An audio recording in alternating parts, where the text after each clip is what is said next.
নমস্কার বন্ধুরা। আজকে রান্না হবে লাউ দিয়ে ল্যাটা মাছ। এই যে আমার শাশুড়ি মা লাউ কাটতে বসে পড়েছে। আপনাদের সাথে রান্নাটা শেয়ার করব।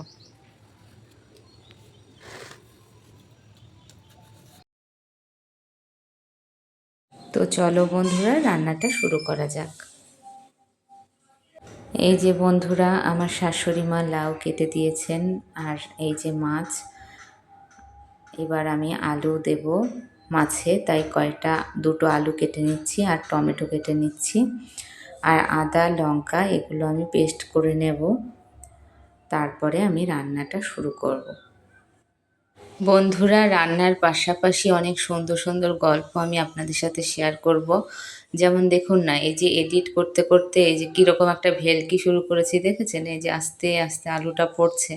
আমি তত ভালো পারি না, তাই আপনারা একটুখানি আমি যেমন এডিট করেছি একটু খুশি মনে দেখে নেবেন। আর এই দেখুন, সব কিছু জোগাড় করে নিয়েছি, লাউ, ল্যাটা মাছ, তারপরে মশলা, এগুলো সব রেডি করে সামনে রেখে দিয়েছি। এবার কড়াইতে তেল দিয়ে আমি জিরা ফোড়ন দিয়ে আমি প্রথমে মাছগুলো ভেজে নেব। তারপরে মাছ ভাজা হয়ে গেলে আমি কড়াইতে জিরা ফোড়ন দিয়ে আলুটাকে ভেজে নিয়ে তারপরে মশলা কষিয়ে নেব। তো দেখুন সবাই আমি কিভাবে রান্নাটা করি। চলুন বন্ধুরা, রান্না করতে করতে একটা হাসির কথা আপনাদের সাথে শেয়ার করি। আমি যখন লাউ আর ল্যাটা মাছ দিয়ে রান্না করি, আমি ভেবেই নিয়েছি আমার 2 মেয়ে লাউ দিয়ে ল্যাটা মাছ খাবে না। কিন্তু ওরা দুপুরবেলায় আমি যখন পাতে নিয়েছি ওরা খেয়েছে। আমি তো বুঝতে পারিনি, তাই আমি 2 পিস বোয়াল মাছ ওদের জন্য রান্না করেছিলাম। এবার ওরা তো খেয়ে নিয়েছে লাউ দিয়ে ল্যাটা মাছ, দেখলাম ভালোই খেয়েছে। এবার রাত্রে যখন আমি আমার ছোটো মেয়েকে বললাম, তুমি কি ওই ল্যাটা মাছ খাবে নাকি বোয়াল মাছ খাবে? ও বলল ল্যাটা মাছের তো নাম জানে না, বলল দুপুরবেলা যে মাছটা খেয়েছি ওই যে সরু সরু মাছ, ওই সরু সরু মাছ খাবো।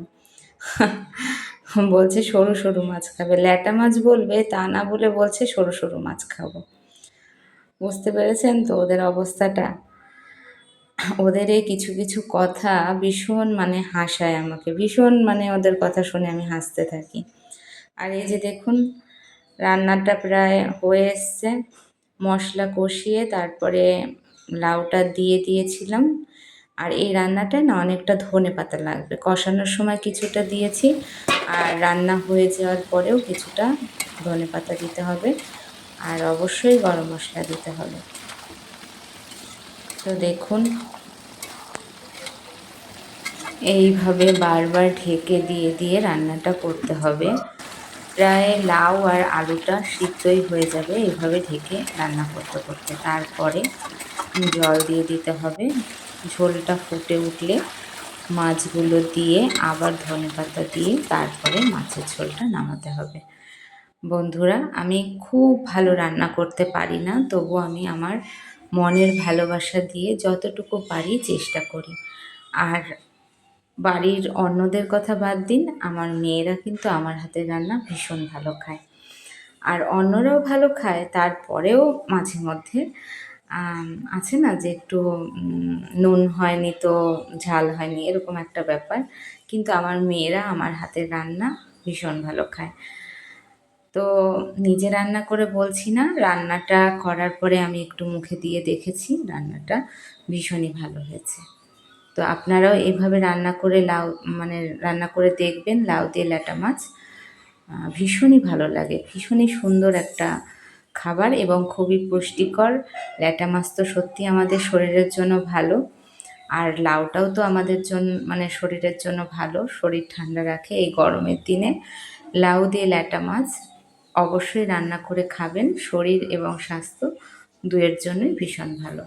তো আমি চামচে করে একটু নিয়ে মুখে দিয়ে দেখেছি, দারুণ দারুণ হয়েছে।